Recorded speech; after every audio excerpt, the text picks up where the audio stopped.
Professional wrestling has so many terms, and whether you're a fan that's been watching for 30 years or you're a fan that is just getting to professional wrestling, knowing the terms of professional wrestling is very important.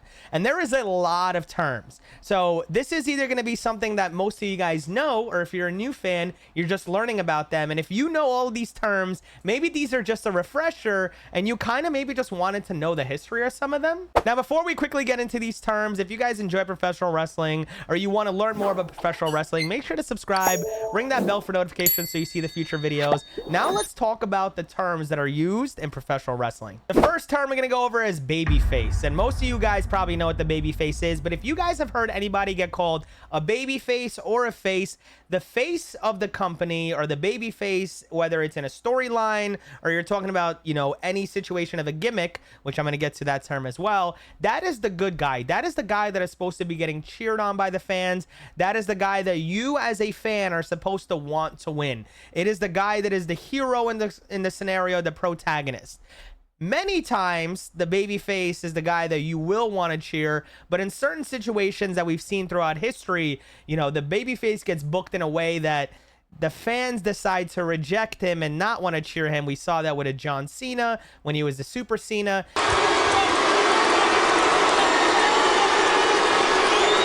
And we saw that with the Roman Reigns when fans didn't want him to be the babyface of the company. Which moves us on to our next term, which is the heel. Yes, the heel, like the heel of your foot, which is the bad guy. This is the guy that you're not supposed to like. This is the guy that you're supposed to boo, the guy you're supposed to cheer against, the guy that you want to lose. But a lot of times, the bad guy is someone that we like to get behind, and, you know, they end up becoming the cheered baby face. Even though they're the bad guy in a situation, you end up liking him. One of the most famous ways that we saw a heel that got cheered was when Bret Hart was absolutely hated in the United States for all the crap he was talking, but the second he went to Canada, people loved him. And you see it all the time with a guy like Roman Reigns, where he is literally the biggest bad guy in the company, but the fans love the guy and want to see him win. Next up, you have the card, and that is basically the sequence of the matches. You have the lower card, which is the guys that are at the bottom of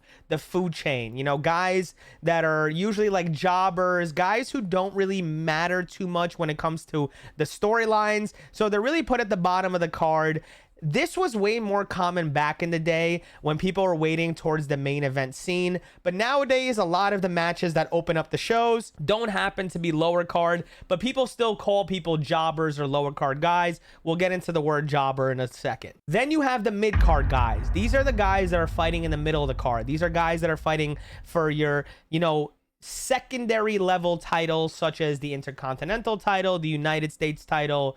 A lot of people like to consider the tag team in the mid card as well. So those are the guys that aren't fighting for the, you know, championships like the main ones, but they're in the middle. They usually have storylines that matter, and a lot of them are working their ways up to get to the top. And then you have your top of the card, you have your main eventers, you have your guys that are in the most important storylines, you have your guys that are going for the championships, whether it's the World Heavyweight Championship or the WWE Championship. Those are your upper card / main eventers. You might have heard the word gimmick get thrown around a lot. And the gimmick is the characteristics or the traits that are given to a character, a wrestler, and that defines like who they are. You know, a lot of the times the gimmick can be based on stuff that we know in real life, or they could be a character from a job. You know, like you had Sergeant Slaughter, you had the Big Boss Man, you have guys like the Tribal Chief. That's, you know, Roman Reigns' gimmick. A lot of people like to say that Cody Rhodes has that Hulk Hogan, you know, superhero type gimmick like we saw with John Cena and stuff like that. You have guys that their characteristics, how they dress, how they act, is based on the current gimmick that they're playing. Next up, we have the term heat. And heat is, it sounds like it's a good term, but it's actually a bad term.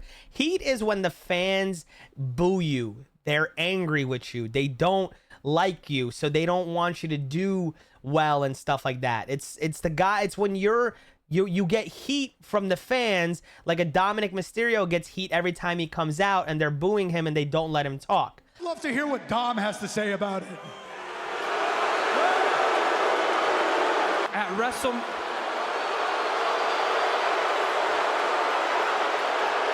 but there's also go away heat, right? There's a version of heat that is not the good heat, and it's when fans literally boo you because they don't want to see you on TV, not because your gimmick or your storyline makes people not want to like you. And then you have the term over. And I've seen many times on my TikToks or in videos that I post, I say, wow, this person is so over. And people think of it as a bad term, but over is actually a good term. Over is how in with the fans you are, how cheered you're on, how much the fans really like you and your character and your gimmick, and you want to be over if you are a babyface. People know how good of a babyface you are based on how over you are. Guys like Jey Uso, Cody Rhodes, Sami Zayn, every single time they get cheered, they are over. But there are instances where heels are over, such as a Roman Reigns. Every time Roman would come out, they would cheer and they would put the fingers up for him. And that reaction that the wrestler gets when they come out, the second they come out from their entrance, that is called a pop. Some of the most legendary pops of all time are the second you heard the glass break and people were cheering for Stone Cold Steve Austin.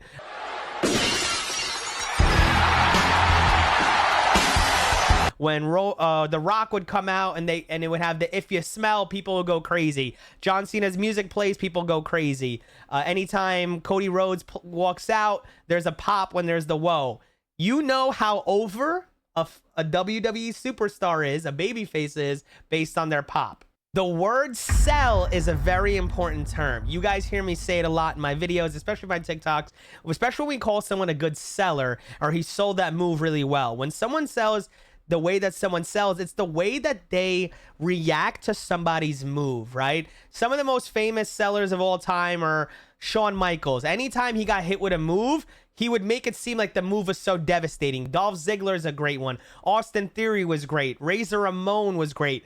Currently, JD McDonough with a legendary 5-knuckle shot. Hey!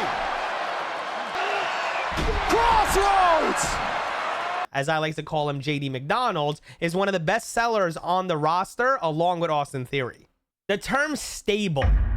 This one's kind of very obvious to anyone, but a stable is kind of your group. It's your faction. It's the people that you're surrounded by.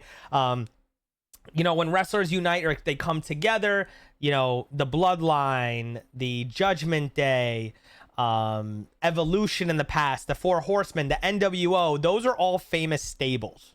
A squash or a squash match is when somebody comes in and gets absolutely destroyed in a couple of seconds. These usually happen when you have someone coming up from a developmental, or you have some, you know, local talent, and they use someone that's either coming back from an injury or someone that they're trying to build up as a monster character. They'll have them destroy them.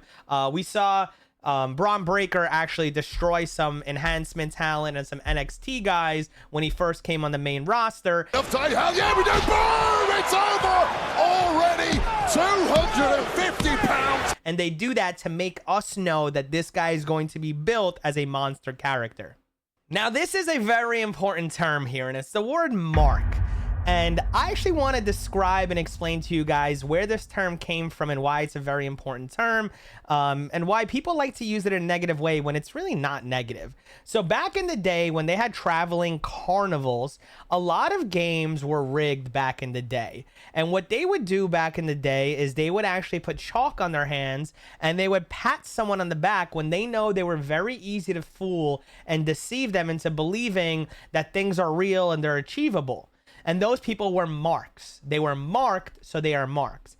In the professional wrestling term, it is basically someone that is meant to people. If people think that you believe the scripted stuff, or they don't think that you know that it's scripted and that you think that wrestling is real. But nowadays, people just try to use it to make fun of you because you watch professional wrestling or you enjoy professional wrestling. And because let's be real, man, if you're a grown adult, you obviously know it's a scripted show. It is a soap opera. So nowadays, when people try to use the word mark to offend you, I think it's so funny. You can call me a mark all you want. I love professional wrestling, and I think professional wrestling is awesome.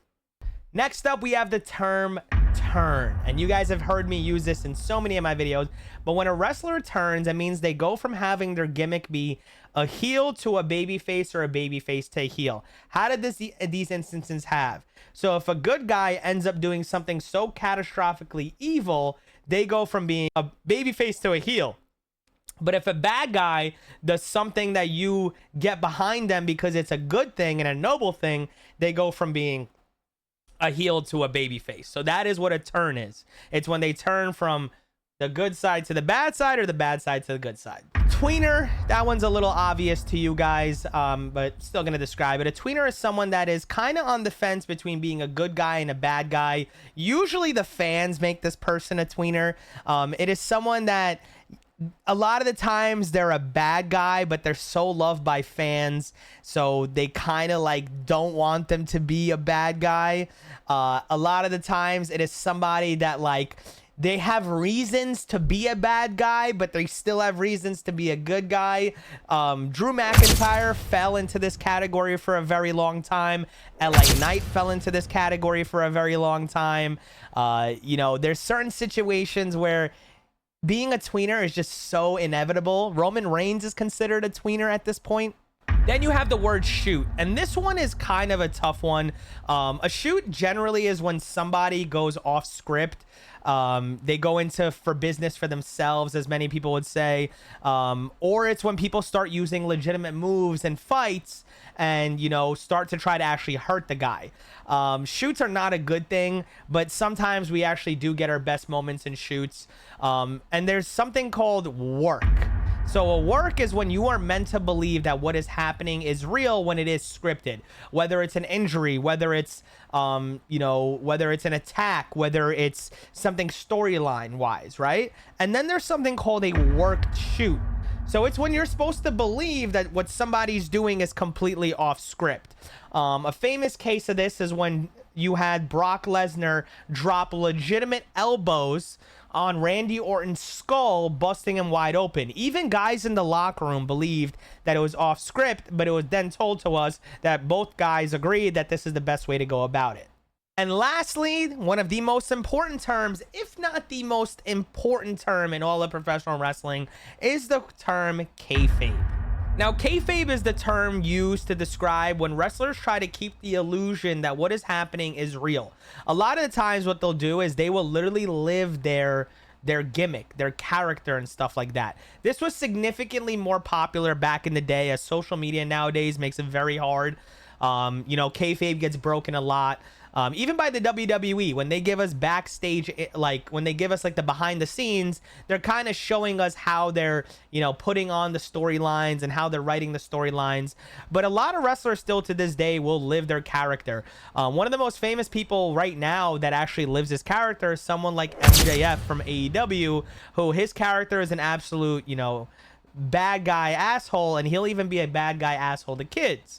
You know, but it's very tough because you have guys that in storyline have, you know, girlfriends in the WWE but have wives in real life, so they'll post their real wives and anniversaries and stuff on social media, and it's hard to get by. People like, you know, Dominic Mysterio was with Rhea Ripley for the longest time, but Dominic was posting his, you know, wife on social media, and Rhea Ripley was posting her husband on social media. So that's not keeping kayfabe, but keeping kayfabe nowadays, when wrestlers do it, it is awesome, but it is very hard to do, especially with social media. So keeping kayfabe is a little hard. You can't really knock them. The old heads will knock them all the time, but that's neither here nor there. But those are some of the most important terms when it comes to professional wrestling. If I missed any, let me know down below any like terms that you think are very important. So anyone that's watching this video who might be a new fan or just getting into professional wrestling, that they need to know that I might have missed, so they can read the comments and go, oh, okay, I need that term and I need that term. And if you guys enjoyed the video, you guys made it this far, let me know down in the comments below any new terms that you learned, or any terms that you know, were surprised that I even mentioned. Let me know down below. And if you guys obviously enjoyed the video, leave a like, leave a comment, subscribe to the video, and subscribe to the channel. Turn on the notifications so you get my future videos. With that being said, I am Alan Owens. This is much love from me to you guys. Peace out, everybody. I'll see you guys in a future video.